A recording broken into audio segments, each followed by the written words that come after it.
I believe in my heart of hearts that Mitch or OG, and I kind of want to up it to both of them, but I just don't know. It's a lot is it a lot? Is it a lot? I'm going to jump into research mode in a second, but I think that one of them is going to play over 65 games. And I think, honestly, only the way the roster is set up right now, because you have so many wings and you could really load manage the world out of OG, I think OG can get there. He probably has a better chance than Mitch of getting to that mark, only because of the load management they can do with all the wings they got. Not to mention the Bacone Dottiers, right? Well, Kevin McCullough Jr. is a two-way, but he could be called up at any time.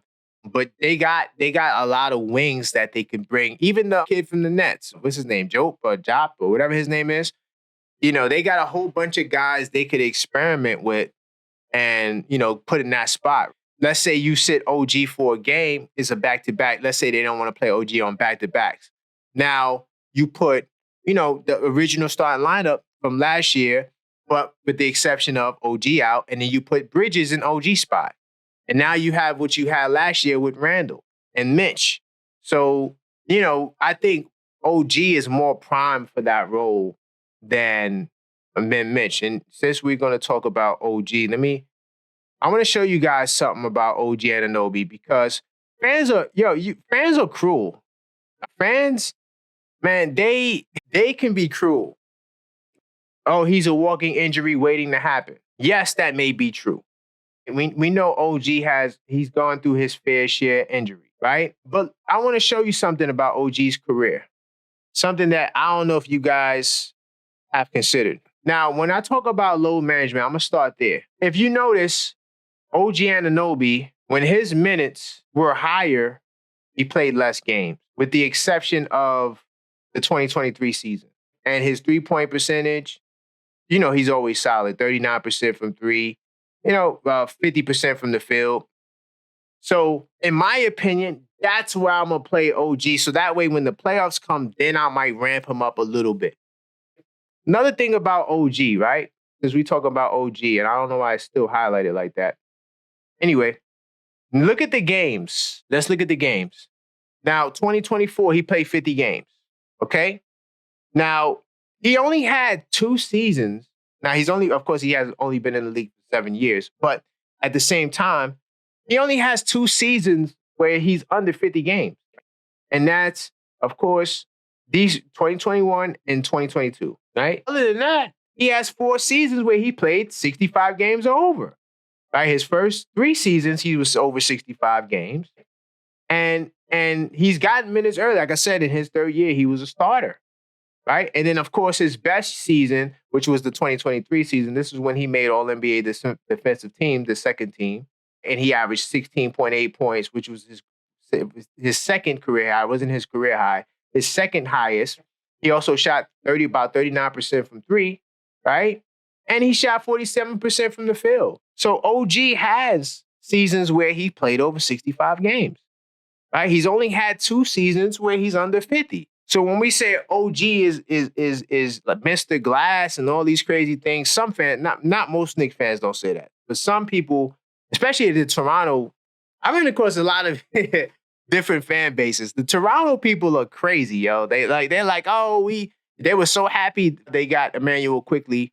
And they were saying how OG just gets hurt all the time. He's really good, but he gets hurt all the time. And I'm looking at the stats and I'm like, OG, I mean, if you look at the totality of his career, it's really just 2 seasons.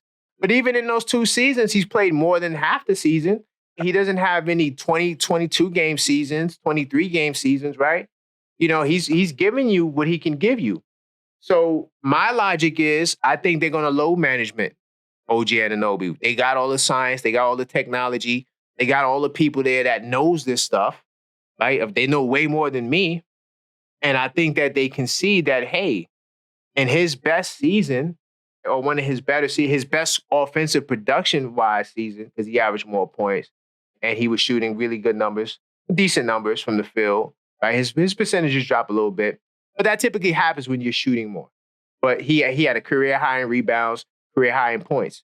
So I think that that's the way to go. I think that's the way to go. And I think that if they load management him the way I think they will, I think he's going to play over 65 games. He has a propensity to playing over 65 games. Let me see what you guys talk about in the chat. Knicks can overcome injuries to OG, and this is from Knicks will be chance, by the way. Knicks can overcome injuries to OG and Mitch, but not both of them. Good point. I think that right now, because we don't know what they're going to do with the back. They still have one roster spot, so we don't know what they're going to do with that roster spot. The backup center position is kind of, we got centers. We got guys that can play five. We got some young guys. We still got the roster spot. So we just don't know what the center position is really going to look like. We don't really know what the game plan is with that. And we know a trade can come December 15th. We already know about all that stuff. So right now, looking at the team, yes, you're right. We can't overcome two injuries, right? We, if those two guys get hurt, yeah, it's a blow right now. OG, I think we could weather that storm a little bit because of Mikal Bridges, right? And Dante DiVincenzo, we seen what he does as a starting two guard. You could plug him right back in there. But Mitch is I think I'm riding with that. But that's how it is right now. OG will be starting at the wing, Big Kid Style. Salute to you, Big Kid Style. Salute to all the new people in the chat. We're pushing 1,000 subs. We're getting close. So if you're new to the channel, definitely hit that subscribe button, hit that like button. But salute to all the new people in the building. Salute to Vincent Johnson as well. He's been putting up some good stuff. He says OG goes 100% every game and needs to manage his play better. Yeah, that's what I'm saying. Look, that's why Vincent, with the load management, he can go hard, but now we're going to limit his opportunity to get hurt because from what I've seen, and I have his injury history too, you guys want to look at it, we can. What I noticed when I looked at OG Anunoby's injury history, I'm going to pull it up. I just got to get the link.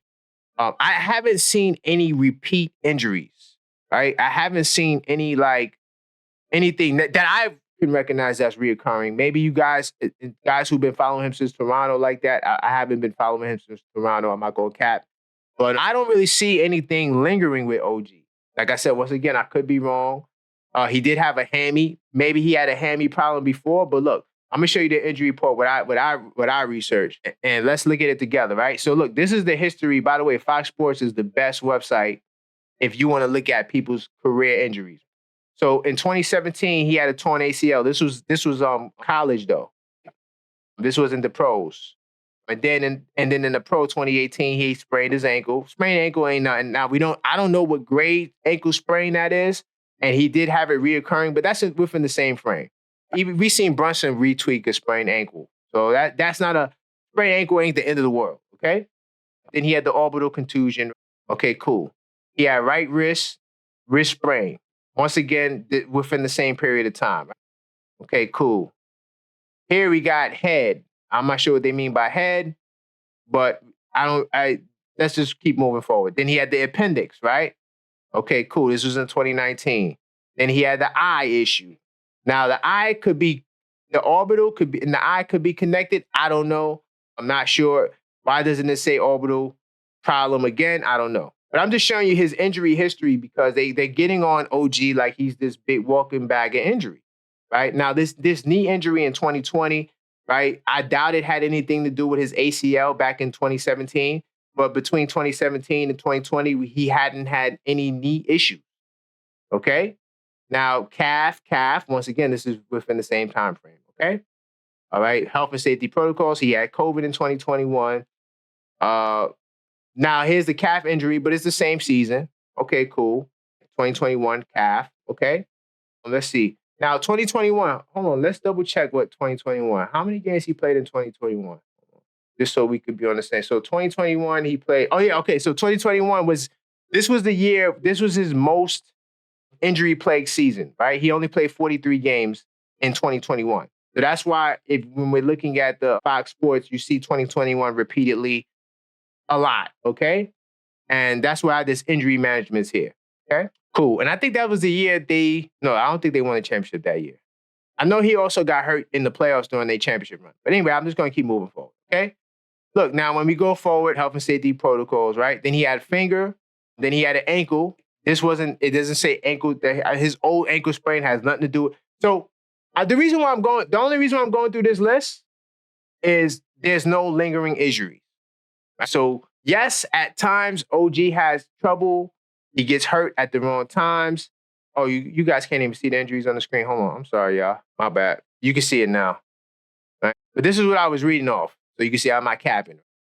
I'm just trying to show you that he hasn't really had any lingering injuries. He gets hurt, and it's like new things that pop up, like the finger, like the hip. We haven't seen another hip. So yeah, I was just looking at I haven't seen hamstring either. Right now, could this leg be a hamstring? I don't know. Why doesn't it say hamstring? Bottom line is no lingering injuries from OG Anunoby. Okay, so that's why I feel OG, if the Knicks manage him, because, okay, look, let's look at his number one health year. So his number one healthy year was 2020. So, and I think, what year they won the championship? Let me see if I can find the year they won the championship. I know they won the championship one of these years. I can't remember if it was 2020 or 2019. Let me see. Let's try to. Yeah, they won the championship in 2019. Okay, cool. All right. And in 2019, he played 67 games. Following year, 2020, he played 68 games. And let's look at the injuries real quick for 2020, right? So in 2020, he just had one knee issue, right? And this was August, right? So outside of that, he had the calf, which looks minor, but he hasn't really had any crazy injuries between 2019 and 2020. So, right, but this appendix, I think this is what kept him out the playoffs though in 2019, because I know he didn't play much in their playoff run that year. Okay, so just to give some other perspective, added perspective from OG. If you guys have any more details, let me know in the chat. But that's basically what I researched on OG.